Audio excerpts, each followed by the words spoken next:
લિંબાયત વિસ્તારમાં ગરફોડ ચોરીના બે વણ શોધાયેલા ગુનાને લિંબાયત પોલીસે ઉકેલી કાઢી ચોરીમાં ગયેલા મુદ્દામાલ કબજે લીધા હતા.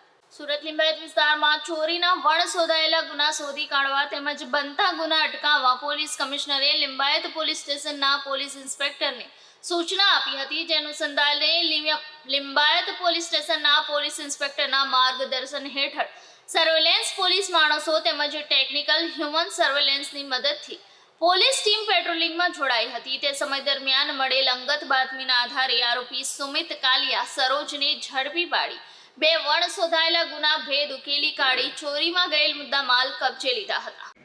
જી સર. લિંબાયત પોલીસે બાતમીના આધારે એક વ્યક્તિ જેનું નામ સુમિત ઉર્ફે સુમિત કાલિયા જયપ્રકાશ સરોજ છે, જે સુભાષનગર લિંબાયતનો જ રહેવાસી છે, એની ધરપકડ કરી છે. આ વ્યક્તિ ગરફોડ અને ચોરી આ બંને પ્રકારના ગુનાઓમાં સંડોવાયેલ છે.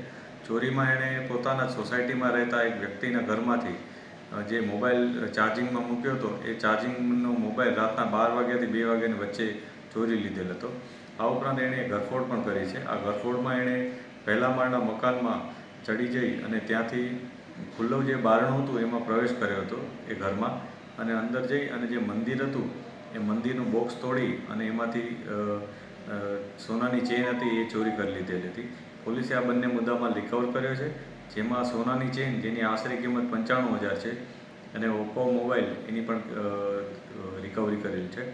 આરોપી આ બંને ગુનામાં સંડોવાયેલ છે. એ અગાઉ કયા ગુનામાં સંડોવાયેલ હતો એની અમે અત્યારે તપાસ કરી રહ્યા છીએ અને અન્ય વિગત જે પણ મળશે એ મુજબ આગળની કાર્યવાહી કરીશું.